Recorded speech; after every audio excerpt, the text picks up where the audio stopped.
There are many different reasons why we remember the things we do. Memories of a particular place, especially one where something horrible happened, can have a lasting effect on people. What is a scary or evil place for you? Old abandoned building near my town that a bunch of us used to go to just on Halloween. There's an abandoned house on my block. Old mansions, creepy old mansions, those places scare me. Empty and old places where there isn't anything in there and it's dark. I guess I'm scared of the dentist. Doctor's office. Orthodox is a scary place. When you get in trouble and they send you to the principal's office, that's probably one of the worst places. I think a scary place for me would be my attic. I've never really believed in ghosts, but if I did, that's where I think ghosts would be.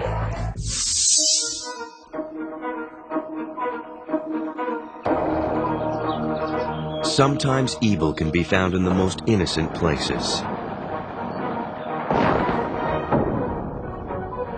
Adolf Hitler's bunker in Berlin has come to symbolize the end of a nightmarish era. For within the dank walls of his bunker, he and his Third Reich came to an end.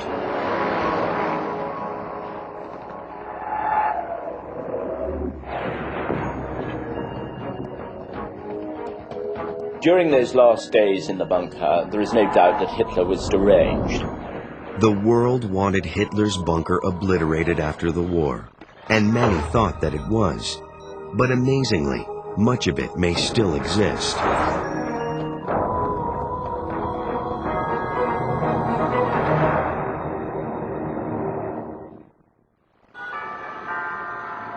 Modern-day Berlin. This huge city survived a traumatic century. World War II began here and ended with the former Soviet Union destroying and later occupying half of the city, separated by a wall that kept the world away. Today, that wall and much of that past have been demolished. But like the unexploded bombs that still lie beneath Berlin, a secret history could detonate without warning.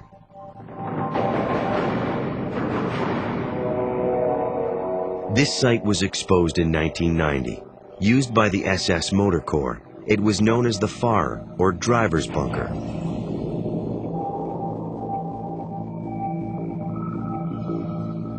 On the walls, grim pictures remain.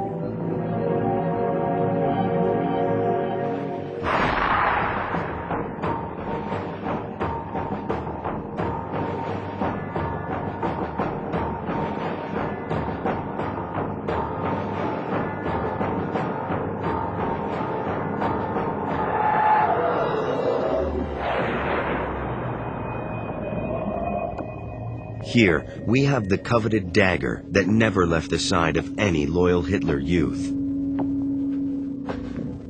Here are remnants of the Enigma machine, a state-of-the-art 1945 technology used to code and decode secret messages sent by the German High Command.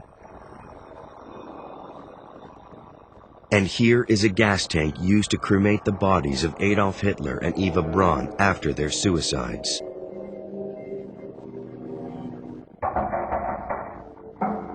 Although this underground lair has captured the imagination of the world, very little is really known about it.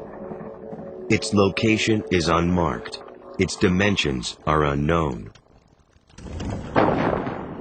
What can we learn about the last days of World War II from Hitler's bunker? The bunker has captured the public imagination, mainly because it was the final death rattle, grotesque death rattle of the Third Reich. Berlin, April 1945. After 4 years of brutal fighting, the Red Army draws near. The desperate defenders force them to fight for the city, street by street, house by house. There was no such thing as a civilian in Berlin. Many of them were so desperate to get food ready for the siege that they would still stand in line in the street, either queuing for bread or even for water, because by that stage the water supplies had broken down, as well as electricity. Few people who witness Hitler's final movements are alive today. Armin Lehmann was a runner for the Hitler Youth.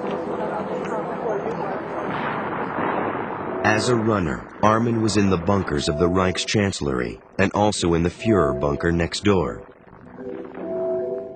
He was one of the last people to see Hitler alive.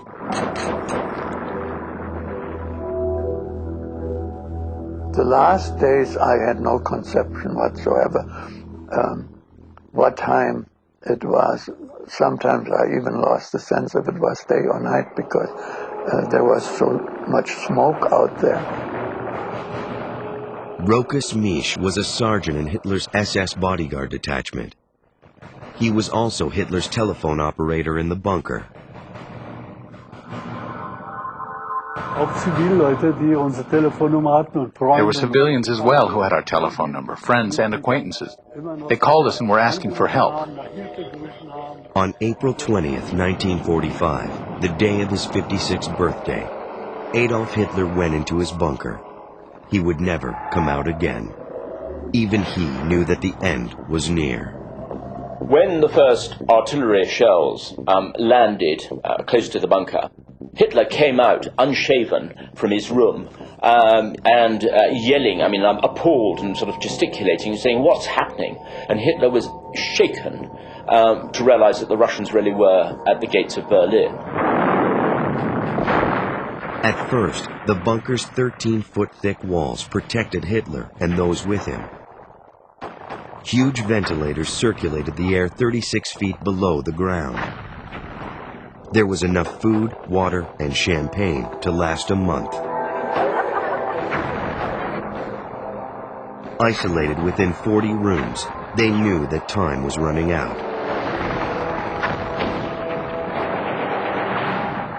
The one officer who was there described it as a mixture of hysteria and resignation. People were drinking very heavily indeed. Many of them, in a sort of fairly drunken way, were discussing the best way to commit suicide. Was it with a pistol or was it with a cyanide capsule? Adolf Hitler took no chances. On April 30th, 1945, he used both pistol and cyanide. Before the Russians arrived, Hitler and his new wife, Eva Braun, were thoroughly cremated. Only a few fragments of their bones survived. Hitler ordered both his and his wife's bodies to be burned to prevent them from being taken by the Allies.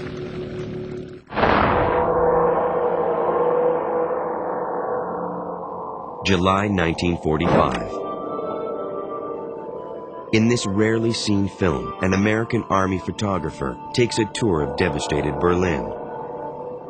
What the bombs and the street fighting didn't obliterate, the Russians destroyed after the war ended. In 1947, 2 years after they took Berlin, they blew up the remains of Hitler's bunker and destroyed the Reich chancellery that lay next door. What are some reasons why the Russians would destroy Hitler's bunker and the Reich chancellery? In 1988, 1 year before the Berlin Wall fell, a second East German program of demolition took place, further obliterating any traces. Where is Hitler's bunker today? Although no signs exist to point the way, its original location is no secret. Hitler's bunker lies underneath this parking lot. But what do we really know about this infamous structure? What, if anything, remains? Is it important that we find out? The secrecy of the bunker, especially the way that it was maintained first of all by the Nazis as secret and then by the Soviet authorities as a secret area and cordoned off, has obviously greatly contributed to the myth of the bunker and its image of a secret end and a secret place. Although there are many pieces of the bunker's history scattered in museums throughout Germany and Russia, nobody's certain about what remains on the original site. To put these missing pieces of history together before it's too late, a crack investigative team was assembled. What we can bring forth, I think, by doing this study together is an accurate depiction of these bunkers and what the Fuhrer bunker was like in 1945 as the war drew to an end. Dietmar Arnold, historian and Berlin's leading bunker expert. Professor Alfred Kerndl, former chief of archaeology for the city of Berlin. I was responsible for magnetic measurements. Gert Plowman, a geophysicist specializing in ground sonar mapping. Actually, a hand-drawn sketch somehow put into something concrete. Nikolai Luko, a computer graphics designer who can turn the data into three-dimensional images.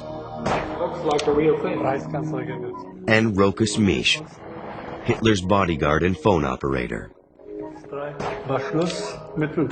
Haunted by the past, he will help verify the accuracy of our reconstruction.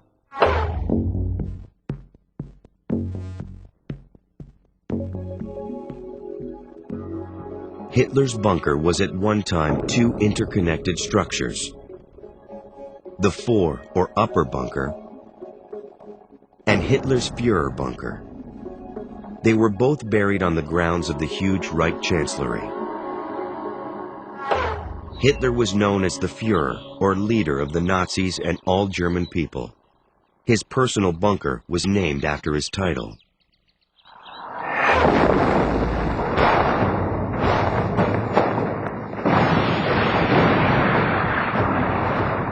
Did any piece of this bunker survive two different demolition attempts? Is it possible that Hitler's secret bunker still exists?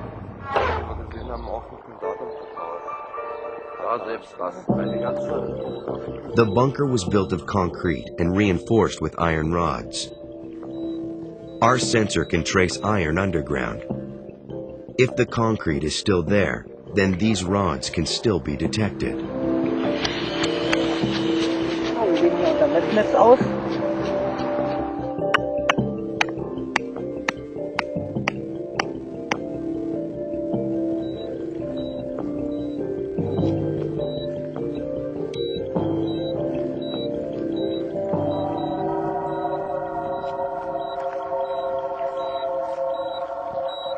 As we crisscross the field, measurements are taken. Ja, würden wir jetzt einfach mal weitergehen. Genau, da würde es etwa wieder gegen Null gehen. Das wäre etwa hier an der Stelle. Also hier wäre es dann auch so mit der Wiese. Incredibly, it seems that something is still there. Kommt doch hin. Weil die ist 4 Meter stark hier außen. 11 bis 15 Meter etwa auf dem Band. The data has been collected. Now begins the hard part, processing this information. But what did this complex look like when Hitler walked its corridors?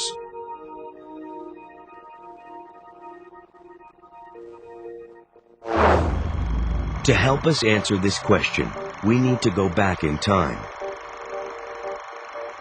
Hidden in the vaults of the National Archives in Washington, D.C., we uncovered outtakes from history.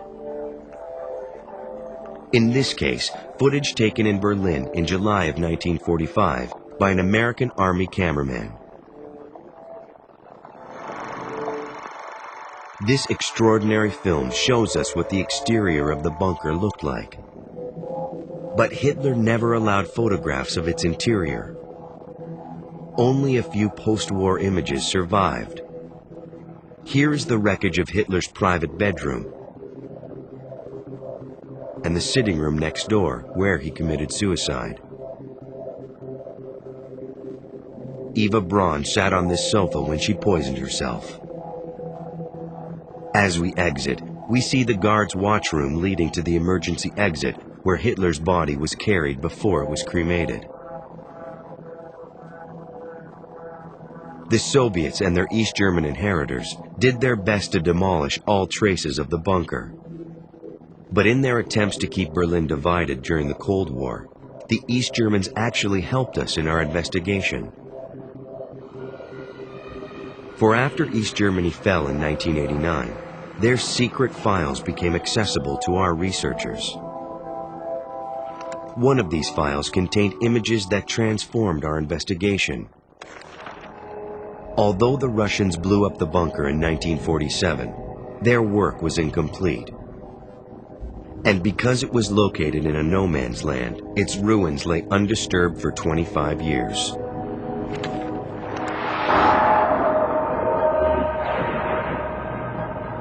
But in 1972, in an attempt to block any escape route to the west, the Stasi, the East German secret police, sent teams down into Hitler's bunker.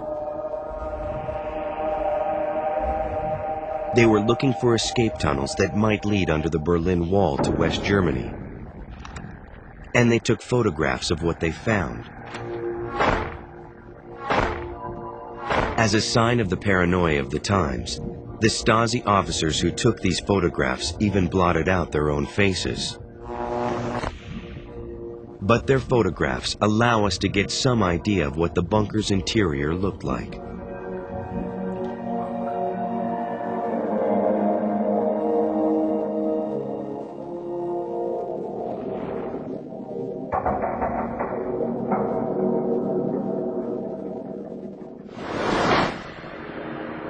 The story of this bunker's construction begins in November of 1940, a time when Hitler's boast that his Third Reich would last 1,000 years seemed an accurate prophecy.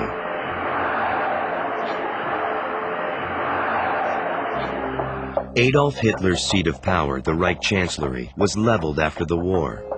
But in 1940, by the deliberate design of Albert Speer, Hitler's favorite architect, it presented a formidable facade to any visitor. Here is where it stood. Here is the location of the Führer bunker in the Reich Chancellery's garden. Attached was the upper or fore bunker, built in the mid-1930s.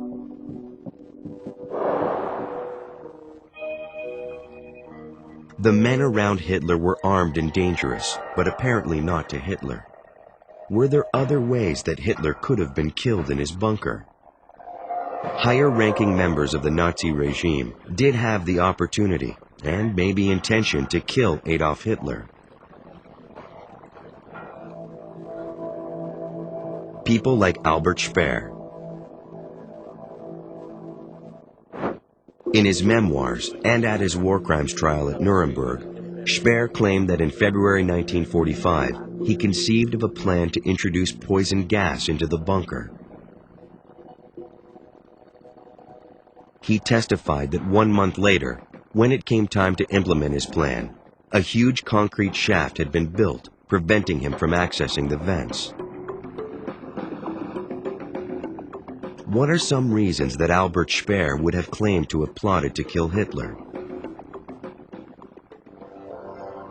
At the original location of Hitler's bunker, we conducted a geomagnetic survey. It is now time to process that information to recreate the bunker's dimensions accurately. Although the Russians and later the East Germans did their best to demolish all traces, enough might be left to register on our computers.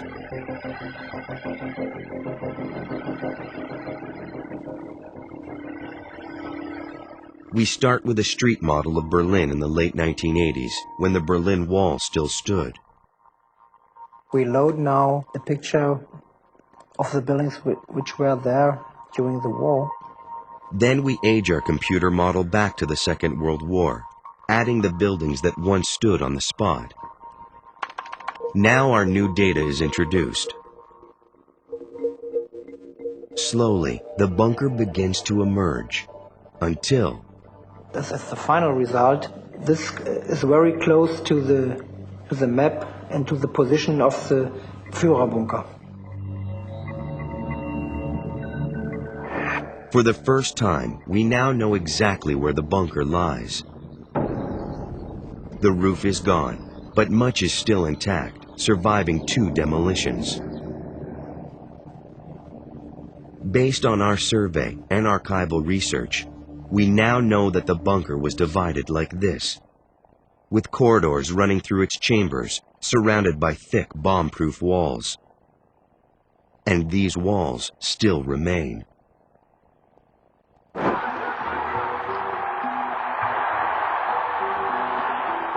Hitler's 1,000-year Reich may have lasted only 12 years, but his bunker has survived against the odds.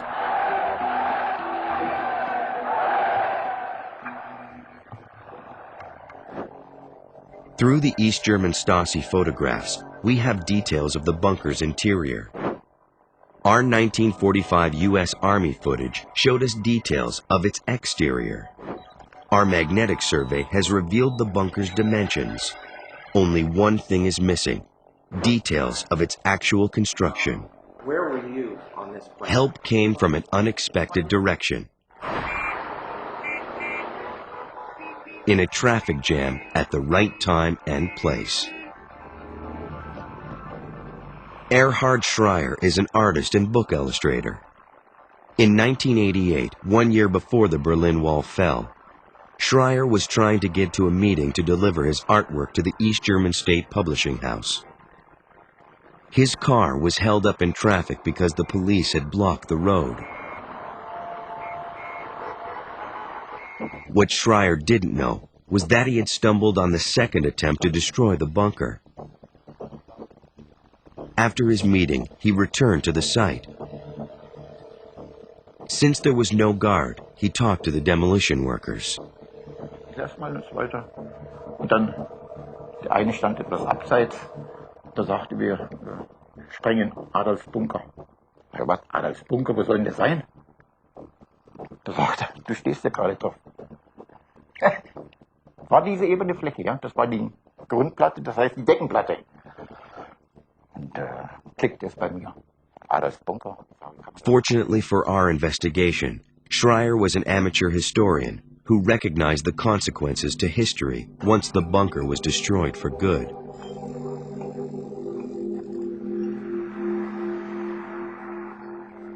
In his sketchbook, he made detailed sketches that filled in some missing details of the bunker's design.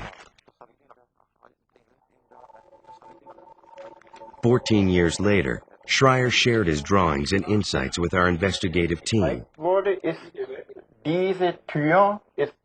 This reconstruction with the ceiling removed shows how the rest of the lower bunker was configured.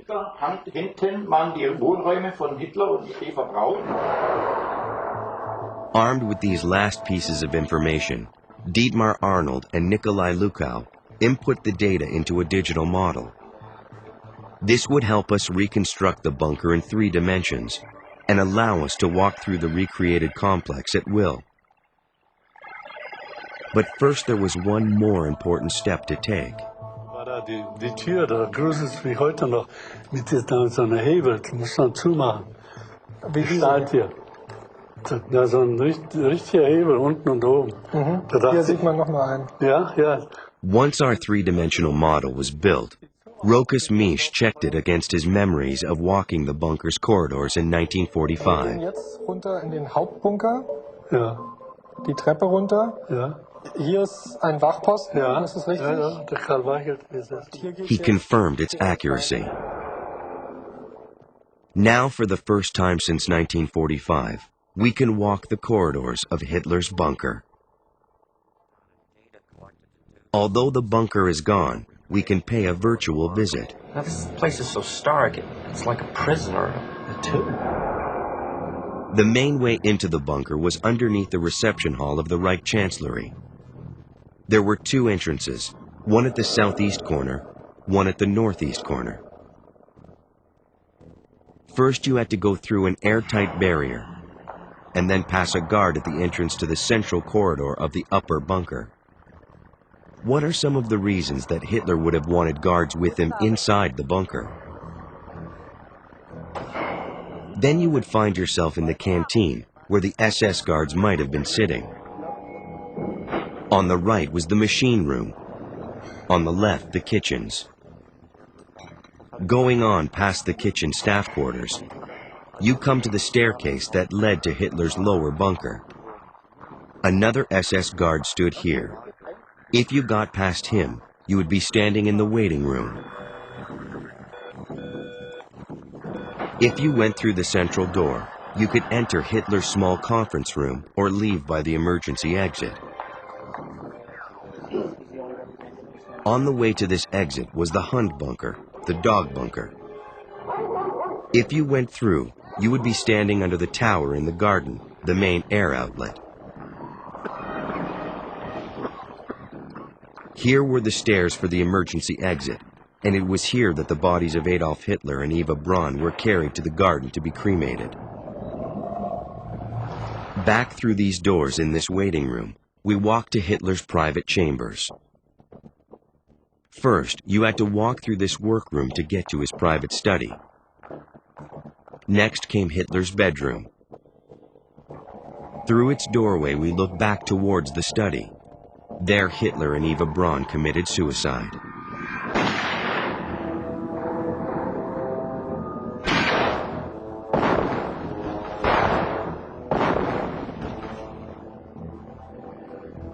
What does the future hold for this bunker? Some want to obliterate its last remains, removing all traces of the bunker and Hitler's legacy from the face of the earth. But others feel differently. What do we want to do with this place? A natural fear that neo-Nazi groups might want to turn it into a shrine to Hitler. This leads one on to the question of what sort of monument should be allowed to remain. Would it be a good idea to preserve it and open it up perhaps in years to come when the threat of a neo-Nazi shrine is over? Or should it be destroyed completely? As a historian, I don't believe in destroying things. I think that in fact it should be maintained or preserved. But I think that the argument for restricting or preventing perhaps public access has a lot of justification. What are some reasons for preserving Hitler's bunker? What are reasons for destroying it?